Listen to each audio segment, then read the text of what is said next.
أما بعد فأعوذ بالله من الشيطان الرجيم فمن حاجك فيه من بعد ما جاءك من العلم فقل تعالوا ندعو أبناءنا وأبناءكم ونساءنا ونساءكم وأنفسنا وأنفسكم ثم نبتهل فنجعل لعنة الله على الكاذبين۔ بس جو کوئی آپ سے جھگڑا کرے اس بارے میں اس کے بعد کہ آپ کے پاس علم آ چکا ہے تو انہیں کہہ دیجئے آئیے ہم اپنے اولادوں کو بیٹوں کو بلا لیتے ہیں، تم بھی اپنے بیٹوں کو بلا لو، ہم اپنی عورتوں کو بلا لیتے ہیں، تم اپنی عورتوں کو بلا لو، ہم اپنی جانوں کو لے آتے ہیں، تم اپنی جانوں کو لے کر حاضر ہو جاؤ، پھر ہم آپس میں مباہلہ کر لیتے ہیں اور جھوٹ بولنے والوں پر اللہ کی لعنت جو ہے وہ کر دیتے ہیں۔ نہایت ہی عزت کے لائق سامعین محترم، بزرگوں، دوستوں، بھائیوں، معززات ماؤں، بہنوں اور بیٹیوں، آج کے خطبہ جمعۃ المبارک میں جس شخصیت کے بارے میں اظہار خیال کرنا ہے وہ شخصیت نبی کریم صلی اللہ علیہ وسلم کے چچا زاد بھائی ہیں اور انہیں داماد رسول صلی اللہ علیہ وسلم ہونے کا شرف حاصل ہے۔ سیدہ فاطمہ الزہراء رضی اللہ تعالی عنہ ان کے سر کے تاج ہیں اور سیدنا حسنین کریمین رضی اللہ تعالی عنہما سیدہ شباب اہل الجنہ ان کے والد گرامی ہیں۔ آغاز ہی میں مسلمان ہونے والے ہیں،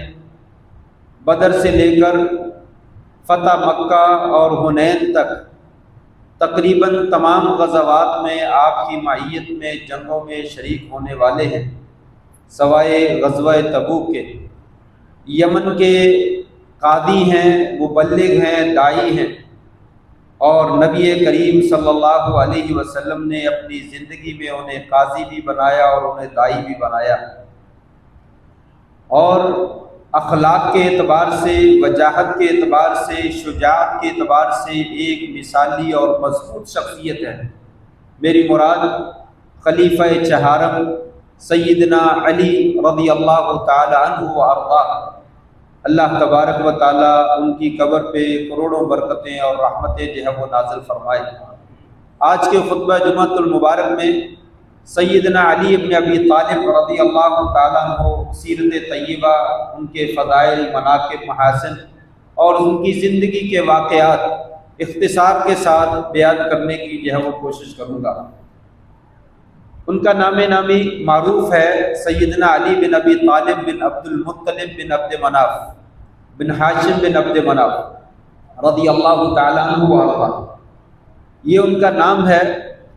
اور ان کے والد ابو طالب نبی کریم صلی اللہ علیہ وسلم کے چچا ہیں،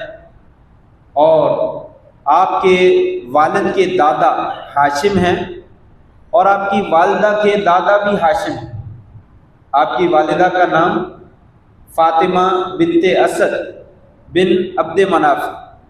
فاطمہ بنت اسد بن ہاشم ہے، فاطمہ بنت اسد بن ہاشم، اور ادھر ابو طالب بن عبد المطلب بن ہاشم، تو گویا کہ ابو طالب کے دادا بھی ہاشم ہیں اور اسی طریقے سے حضرت فاطمہ کے دادا بھی ہاشم ہیں، گویا کہ ہاشم سے دوہری رشتہ داری ہے نبی کریم صلی اللہ علیہ وسلم کے اجداد میں، تو آپ صلی اللہ علیہ وسلم کے ساتھ جو ہے وہ ڈبل ٹرپل بلکہ کئی اعتبار سے رشتہ داری جو ہے وہ گہری ہو جاتی ہے۔ آپ کی کنیت جو ہے وہ ابو الحسن بھی ہے، حضرت حسن رضی اللہ تعالیٰ عنہ کی آپ کے بیٹے ہونے کے اعتبار سے، اور آپ کی کنیت ابو تراب بھی ہے، ابو تراب مٹی والے، یہ بھی کنیت آپ کو یہ موجود ہے۔ اور حضرت علی رضی اللہ تعالیٰ عنہ فرمایا کرتے تھے مجھے یہ کنیت بڑی پیاری لگتی ہے، بہت ہی زیادہ یہ محبوب ہے۔ ہوا یوں تھا کہ ایک دفعہ نبی کریم صلی اللہ علیہ وسلم حضرت فاطمہ رضی اللہ تعالیٰ عنہ ان کے گھر میں تشریف لائے، تو گھر میں علی کو غیر موجود پایا۔ پوچھا فاطمہ علی کہاں ہے؟ کہا یا رسول اللہ میرے درمیان اور ان کے درمیان کوئی لڑائی جھگڑا ہوا، فغاضبنی میں نے ان کو ناراض کیا، انہوں نے مجھے ناراض کیا، فخرج مغاضبا ناراض ہو کر وہ گھر سے نکل گئے، ناراض ہو کر وہ گھر سے چلے گئے۔ آپ صلی اللہ علیہ وسلم نے کچھ نہیں کہا، حالانکہ حضرت فاطمہ رضی اللہ تعالیٰ سے ناراض ہونا یہ زیادتی کی بات ہے، ظلم کی بات ہے، لیکن یہاں پہ زیادتی نہیں ہوئی۔ انسان ہونے کے ناحیے سے حضرت علی رضی اللہ تعالیٰ عنہ حضرت فاطمہ کے شوہر ہیں، زوج ہیں، اور حضرت فاطمہ رضی اللہ تعالیٰ عنہ کی بیوی ہیں، تو لہٰذا خامد اور بیوی کے درمیان کسی نہ کسی بات پہ انبن ہو جاتی ہے۔ لہٰذا یہ وہ چیز نہیں ہے جس میں آپ صلی اللہ علیہ وسلم نے فرمایا کہ اہل بیت کو تکلیف نہ دینا، یہ وہ چیز نہیں ہے۔ انسان ہونے کے ناحیے سے ایک دوسرے سے تھوڑی بہت ناراضگی ہو جانا یہ معمول کی بات ہے۔ یہی معاملہ صحابہ کرام کے درمیان ہوا کہ آپس میں کہیں پہ ناراضگی ہوئی ہے تو اللہ کی خاطر ناراضگی نہیں ہوئی، رسول کی خاطر جو ہے وہ ناراضگی نہیں ہوئی، اس وجہ سے کہ یہ اہل بیت سے ہیں ان کی آپس میں ناراضگی نہیں ہوئی۔ انسان ہونے کے ناحیے سے دنیا داری کے معاملات میں آپس میں کبھی جو ہے وہ انبن ہو جاتی ہے، تو اس میں کبھی کبھار تھوڑی بہت ناراضگی ہو جاتی ہے۔ ایسی باتوں کو اچھال کر بیان کرنا یہ اہل سنت والجماعت کا موقف نہیں ہے، یہ مسلمانوں کا طریقہ کار نہیں ہے کہ صحابہ کرام ہوں یا اہل بیت ہوں، کسی کی بھی آپس میں انبن ہو جائے تو اس کی لڑائی جھگڑے کو اچھال کر جو ہے وہ بیان کیا جائے، یہ مسلمانوں کا رویہ نہیں ہے، بلکہ آپ صلی اللہ علیہ وسلم نے اس سے صرف نظر کیا، آپ نے اس کا کوئی نوٹس نہیں لیا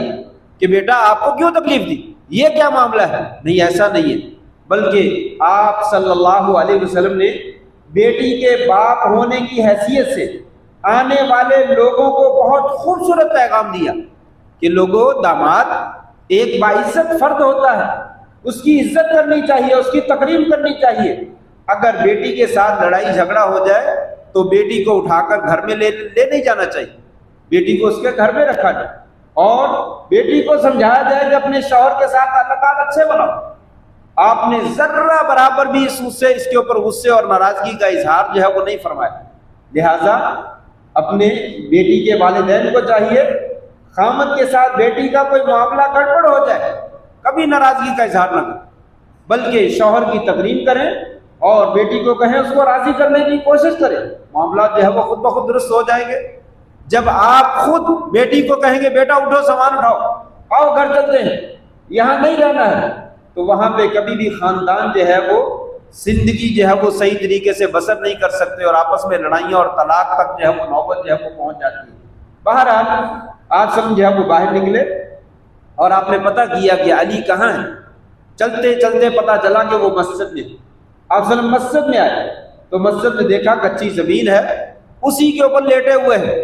اور جسم کے اوپر جو چادر ہے وہ جسم سے پیچھے ہٹی ہوئی ہے اور جسم جو ہے پیٹ جو ہے وہ زمین کے ساتھ لگا ہوا، گرمی کے دن تھے، پسینہ لایا ہوا اور مٹی اس کے ساتھ لگی تو جسم پہ مٹی لگی،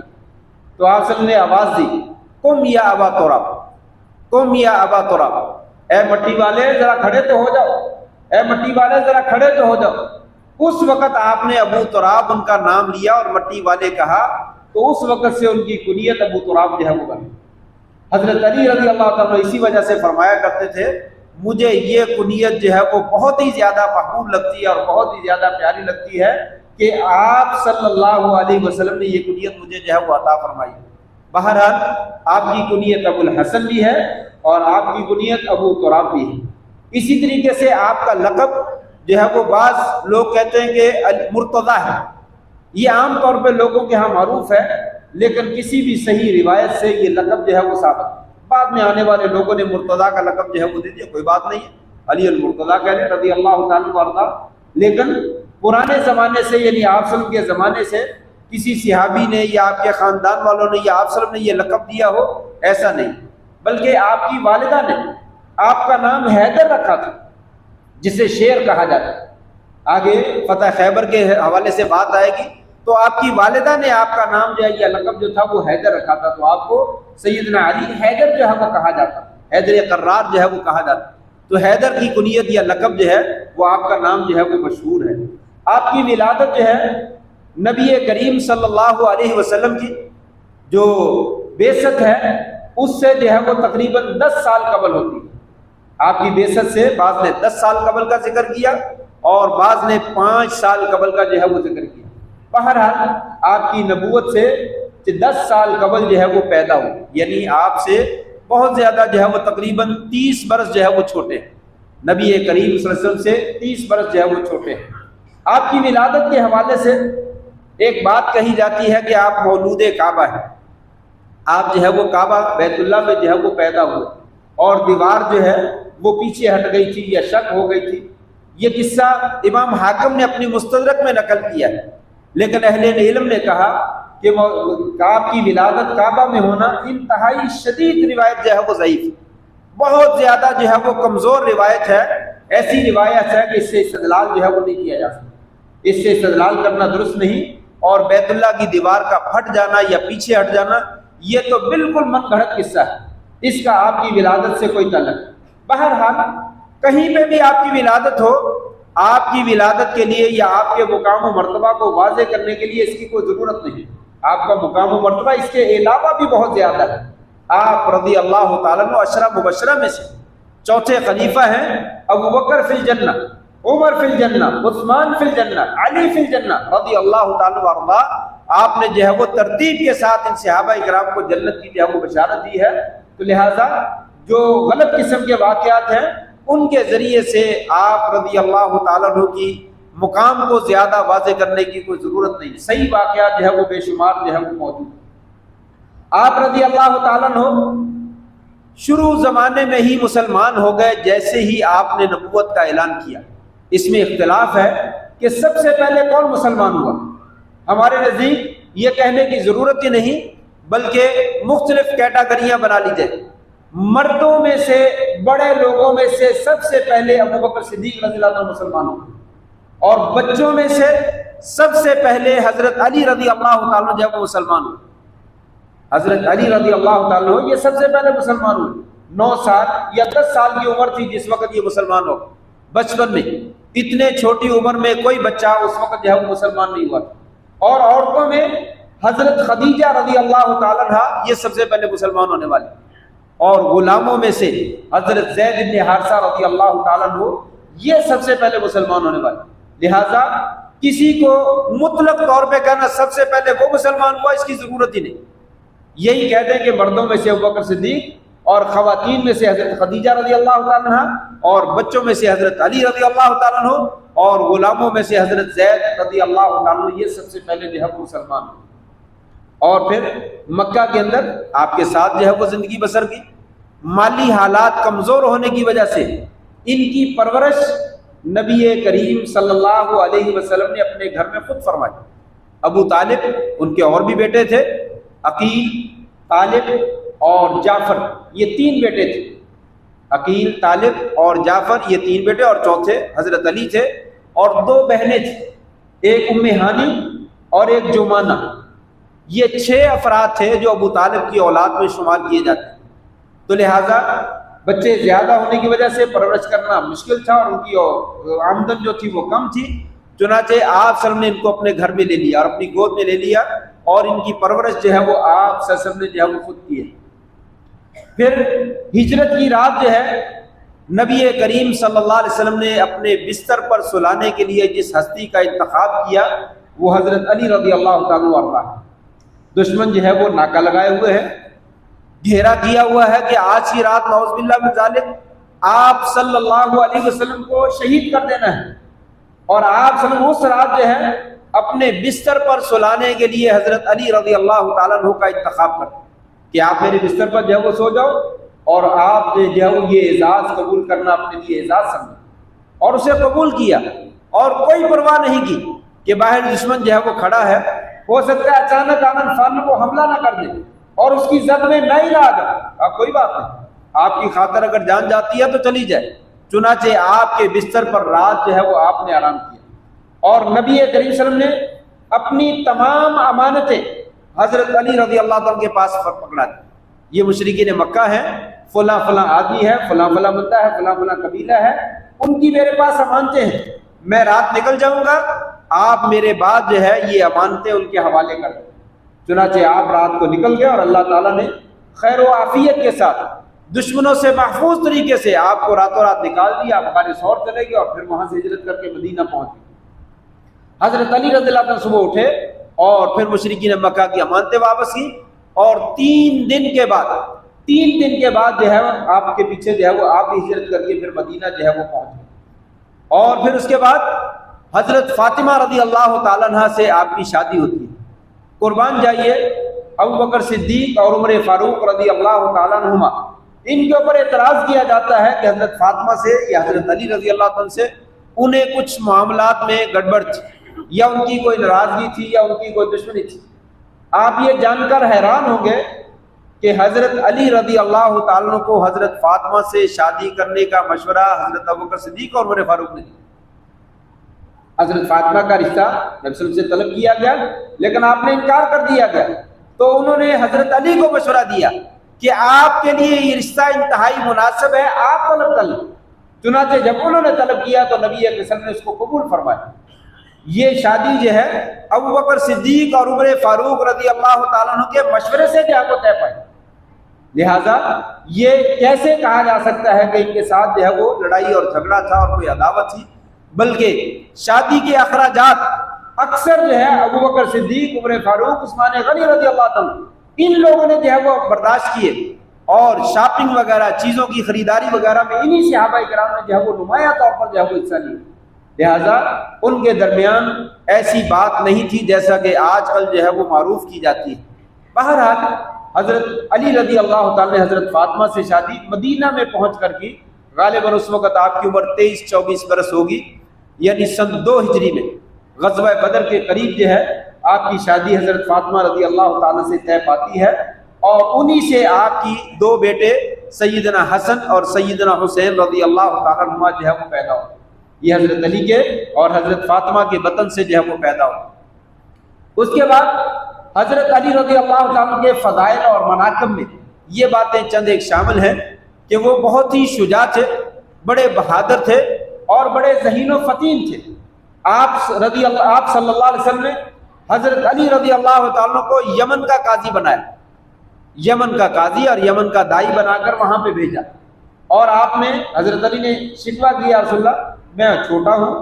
اور مجھے کوئی تجربہ بھی نہیں ہے. کہا کوئی بات نہیں، میرا ایک اصول پلے باندھ لینا، کبھی بھی کسی کے درمیان فیصلہ کرنا ہے، لا تقضین بین اثنین حتی تسمع من الآخر. 2 بندے جھگڑتے ہوئے تیرے پاس آ جائیں تو ان کے درمیان کبھی فیصلہ نہ کرنا جب تلک ایک بندے کی بات سن کر دوسرے بندے کی بات نہ سنیں. جب تلک تم ایک بندے کی بات سن لو تو تب فیصلہ نہ کرنا جب تلک دوسرے کی بات نہ سن. دوسرے کی بھی بات سن کر پھر فیصلہ کرنا، اللہ تبارک و تعالیٰ تیرے لیے مسئلہ جو ہے وہ کھول دے. حضرت علی رضی اللہ عنہ فرماتے ہیں چنانچہ میں نے ایسے ہی کیا، پھر مجھے کبھی فیصلہ کرنے میں دقت نہیں ہوئی. یہ دقت اسی وقت ہوتی ہے جب انسان پہلے بندے کی بات سن لیتا ہے اور اسی کا حامی بن جاتا ہے. جو بندہ پہلے آ کر بات بتلا دیتا ہے وہ اپنے آپ کو مظلوم ثابت کر دیتا ہے اور انسان سمجھتا ہے یہ مظلوم ہی ہے. دوسرے کی بات سنتا ہی نہیں، تو نے اس کے اوپر یہ زیادتی کر دی، تو نے اس کے اوپر ایسا کر دیا، تو نے ایسا کر دیا. دوسرے بندے کی انسان بات ہی نہیں سنتا، جس کی وجہ سے وہ فیصلہ جو ہے وہ خطا ہو جاتا ہے، غلط ہو جاتا ہے. آپ نے فرمایا کبھی بھی ایسا نہ کرو. ایک بندے نے بات بتلائی، دوسرے کو بھی بلاؤ اور سکون سے اس کی بھی بات سنو وہ کیا کہتا ہے، پھر دونوں کی باتوں میں جو ہے وہ جائزہ لو اور موازنہ کرو. آپ کے لیے فیصلہ کرنا جو ہے وہ انتہائی آسان ہو جائے گا. حضرت علی فرماتے میں نے اس قاعدے کے اوپر عمل کیا تو ساری زندگی مجھے فیصلہ کرنے میں کبھی دقت نہیں، اور اللہ کے فضل سے میں نے بہترین جو ہے وہ فیصلہ کیا. بہرحال آپ کے یمن کے قاضی بھی رہے اور یمن کے مبلغ بھی رہے، اور آپ نے وہاں پہ جا کر جو ہے وہ دین کی خوب خدمت کی. اسی طریقے سے غزوات میں آپ کے ساتھ شریک رہے، جنگ بدر میں بھی شریک تھے. جنگ بدر میں آپ کی شجاعت جو ہے وہ معروف ہے. جب جنگ بدر میں عتبہ، شیبہ اور ولید 3 سرداران قریش مکہ کے چودھری جو تھے وہ جنگ میں نکلے کہ آؤ ہمارا مقابلہ کرنے کے لیے نکلو۔ 3 انصار باہر نکلے، مشرکین مکہ کہنے لگے انصار کے ساتھ ہماری لڑائی نہیں ہے، ہماری لڑائی مہاجرین سے ہے، جو مکہ سے ہجرت کر کے آئے ہیں وہ لوگ باہر نکلے۔ چنانچہ آپ کے اشارے سے پھر حمزہ اور عبیدہ اور پھر حضرت علی رضی اللہ تعالیٰ اجمعین، یہ 3 افراد نکلے۔ حمزہ نے بھی اپنے ساتھی کو پہلے وار میں ختم کر دیا، حضرت علی رضی اللہ تعالیٰ نے بھی، مقابلے میں ولید تھا، ایک ہی وار لگایا اور اس کو ختم کر دیا۔ ابو عبیدہ کے ساتھ دوسرے بندے کی لڑائی ہوئی اور ابو عبیدہ زخمی ہو گئے، ان دونوں نے فوراً پہنچ کر اس بندے کی بھی گردن اتار دی۔ یہ 3 چودھریوں کو بدر میں جو ہے وہ ابتدا میں ہی ان تینوں صحابہ کرام نے جو ہے وہ قتل کیا اور جہنم رسید کیا۔ اور اس کے بعد روایات میں آتا ہے کہ حضرت علی رضی اللہ تعالیٰ نے تقریباً 20 کے قریب مشرکین کو جہنم حاصل کیا۔ اس جنگ میں تقریباً 20 کے قریب حضرت علی رضی اللہ تعالیٰ کے ہاتھ سے جو ہے وہ مشرکین جہنم میں جو ہے وہ گئے۔ اور اسی جنگ میں آپ صلی اللہ علیہ وسلم نے ایک تلوار تھی آپ کے پاس جسے ذوالفقار کہا جاتا تھا، وہ تلوار حضرت علی رضی اللہ تعالیٰ کی تھی۔ اس تلوار کے ساتھ حضرت علی جو ہے وہ لڑتے رہے اور پھر یہ تلوار چلتے چلتے ان کے خاندان میں رہی، حضرت حسن حضرت حسین رضی اللہ عنہ کے پاس، اور پھر اس کے بعد آگے جو ہے وہ نسل تک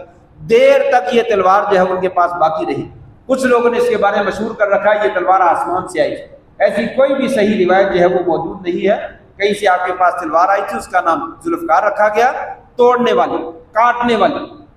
تو وہی تلوار حضرت علی کے پاس رہی، اس سے آپ جنگیں کرتے رہے اور پھر آپ کے خاندان میں آگے یہی تلوار جو ہے وہ منتقل ہوتی تھی۔ اسی طریقے سے حضرت علی رضی اللہ تعالیٰ جنگ احد میں بھی شریک ہوئے، اور جنگ احد میں طلحہ بن عبد العزہ مشرکین کا وہ سردار جس کے ہاتھ میں علم تھا، مشرکین کا جھنڈا تھا، اس کو قتل کرنے والے حضرت علی رضی اللہ تعالیٰ عنہ۔ جنگ احد میں بھی آپ نے جو ہے وہ ان کو قتل کیا، اور غزوہ خندق میں بھی آپ شریک ہوئے، اور ایسے ہی صلح حدیبیہ کے موقع پر جب آپ عمرہ کرنے گئے وہاں پہ بھی حضرت علی رضی اللہ تعالیٰ آپ کے ساتھ موجود تھے۔ جب آپ کا مشرکین سے معاہدہ ہوا تو آپ نے حضرت علی رضی اللہ عنہ کو کہا علی معاہدہ لکھ۔ علی نے معاہدہ لکھا، ھذا ما صالح به محمد رسول اللہ صلی اللہ علیہ وسلم ما قریش۔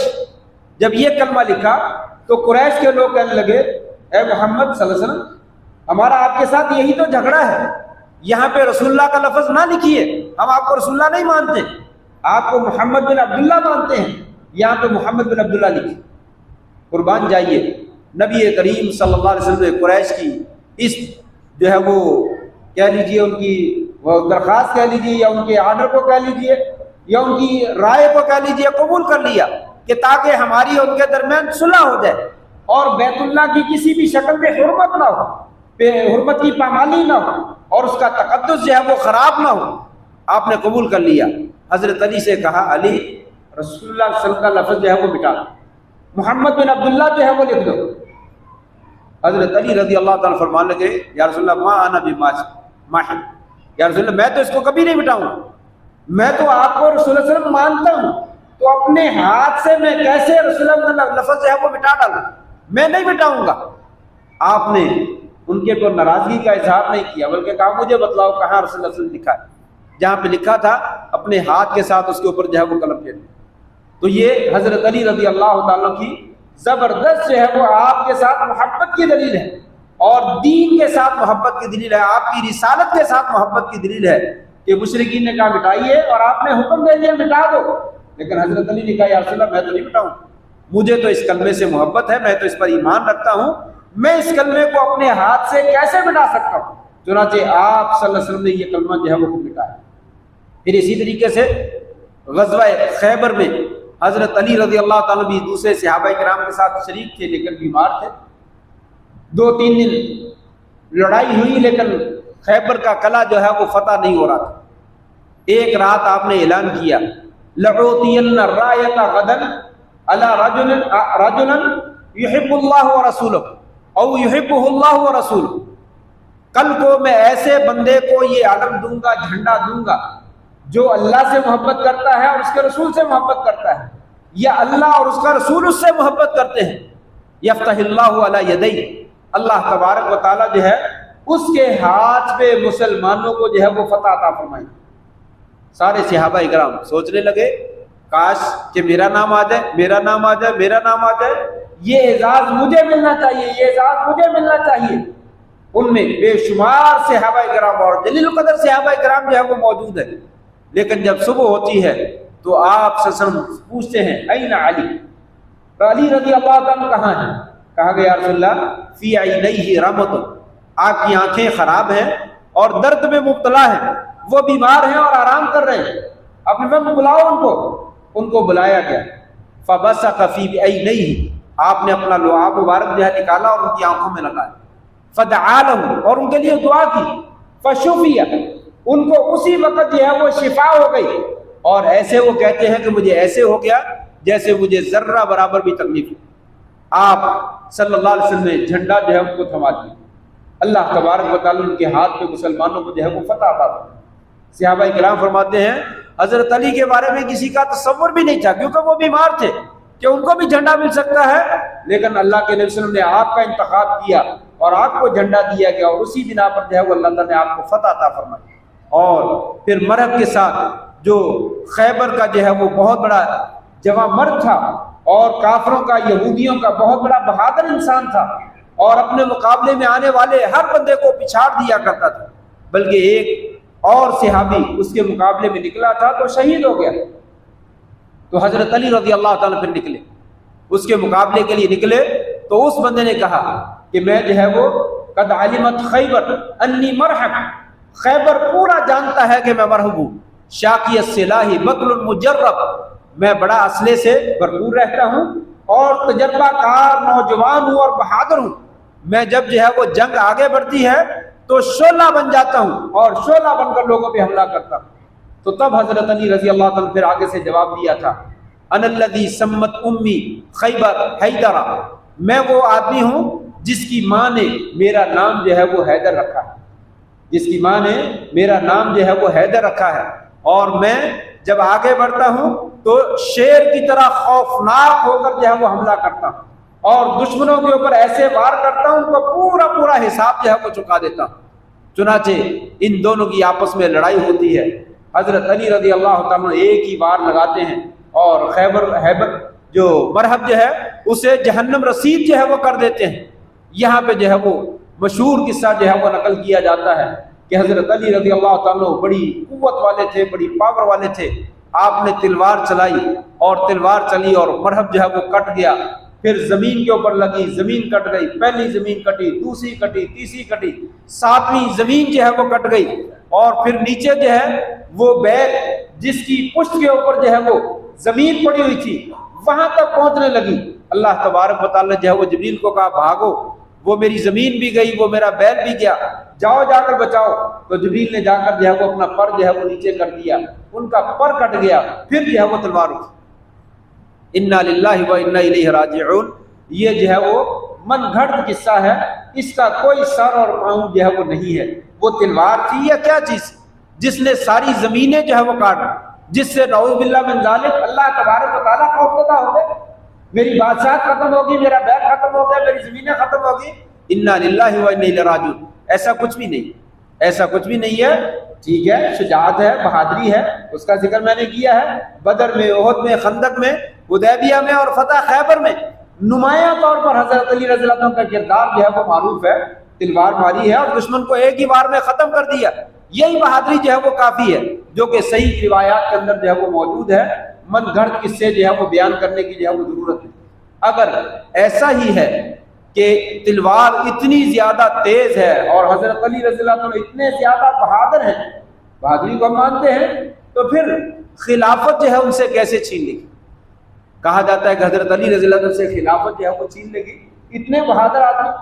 خلافت پھر بھی چھین لے۔ ابو بکر رضی اللہ عنہ سے بھی ڈرتے ہیں، حضرت عمر فاروق سے بھی ڈرتے ہیں، حضرت عثمان سے بھی ڈرتے ہیں رضی اللہ تعالیٰ عنہ۔ نہیں، ایسا کچھ بھی نہیں، ایسا کچھ بھی نہیں ہے، نہ یہ ڈرتے تھے، نہ یہ کوئی ایسا معاملہ تھا، وہ آپس میں باہم شیر و شکر تھے۔ یہ بعد میں آنے والے لوگوں نے اسلام کے اندر دراڑیں ڈالنے کے لیے آپس میں دشمنی کو جو ہے وہ ثابت کر دیا، آپس میں ان کو ایک دوسرے کا مخالف جو ہے وہ ثابت کر دیا، حالانکہ کوئی مخالفت نہیں، سب کے سب ایک دوسرے کا احترام کرتے تھے۔ خلافت کے بارے میں وقت پورا ہو گیا ہے، انشاءاللہ اگلے جمعے ذکر کروں گا کہ خلافت کا کیا معاملہ ہوا ہے، کیسے معاملہ جو ہے وہ چلا ہے، اور کہاں کہاں پہ جو ہے وہ گڑبڑ کا اظہار جو ہے وہ کیا گیا ہے۔ بہرحال حضرت علی رضی اللہ تعالیٰ عنہ تمام غزوات میں شریک ہوئے سوائے غزوہ تبوک کے۔ غزوہ تبوک میں حضرت علی رضی اللہ تعالیٰ کو نبی صلی اللہ علیہ وسلم نے اپنا جانشین بنایا، کہا میرے خاندان میں اور پیچھے مسلمانوں پہ آپ جانشین بن جائیے۔ تو حضرت علی کہنے لگے تخلفنی فی النساء والصبیان، یا رسول اللہ آپ مجھے پیچھے جانشین بنا رہے ہیں بچوں میں اور عورتوں میں، مجھے بچوں اور عورتوں جیسا بنا دیا؟ کہا نہیں اے علی، کیا تو اس بات سے خوش نہیں ہے؟ انت بمنزلۃ منی بمنزلۃ ہارون من موسیٰ، تیرا میرے پاس جو ہے وہ اتنا ہی مقام ہے جیسے ہارون علیہ السلام کا موسیٰ علیہ السلام کے پاس مقام تھا، الا انہ لا نبی بعد، سوائے اس کے کہ میرے بعد کسی نے نبی نہیں آنا۔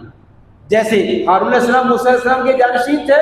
اسی طریقے سے تم میرے یہاں پہ جانشین ہو۔ اگر میرے بعد کوئی نبی ہوتا تو معاملہ کچھ اور ہوتا ہے، لیکن میرے بعد جو ہے وہ کسی نے نبی نہیں ہونا، لہٰذا تم میرے جانشین ہو۔ اس طریقے سے غزوہ تبوک میں آپ پیچھے رہے۔ باقی کی باتیں انشاءاللہ تعالیٰ اگلے جمعہ میں ذکر کروں گا۔ اللہ تبارک و تعالیٰ حضرت علی رضی اللہ تعالیٰ سے راضی ہو جائے، پہلے بھی راضی ہیں، ہماری دعا ہے کہ اللہ تعالیٰ مزید راضی ہو جائے، ان پہ اوپر کروڑوں برکتیں اور رحمتیں نازل فرمائے۔ وہ ہمارے سر کے تاج ہیں، ہماری آنکھوں کی ٹھنڈک ہیں، اور ہماری سر ماتھے کا جھومر ہے رضی اللہ تعالیٰ وارضا۔ ان کے ساتھ محبت کرنا ہمارے ایمان کا حصہ ہے، سیم اسی طرح جیسے ابوبکر صدیق کے ساتھ، عمر فاروق کے ساتھ، عثمان غنی کے ساتھ رضی اللہ تعالیٰ وارضا، ان سے محبت کرنا ہمارے ایمان کا حصہ ہے۔ اسی طریقے سے حضرت علی رضی اللہ تعالیٰ کے ساتھ محبت کرنا یہ ہمارے ایمان کا لازمی حصہ ہے۔ جو لوگ ان افراد میں سے کسی کے ساتھ بھی محبت کا اظہار نہیں کرتے، انہیں اپنے ایمان کے بارے میں نظر ثانی کرنی چاہیے۔ اللہ سے دعا ہے اللہ تبارک و تعالی ہمیں تمام خلفاء کے ساتھ محبت کرنے کی اور تمام اہل بیت کے ساتھ محبت کرنے کی توفیق نصیب فرما دے۔ وآخر دعوانا الحمدللہ رب العالمین۔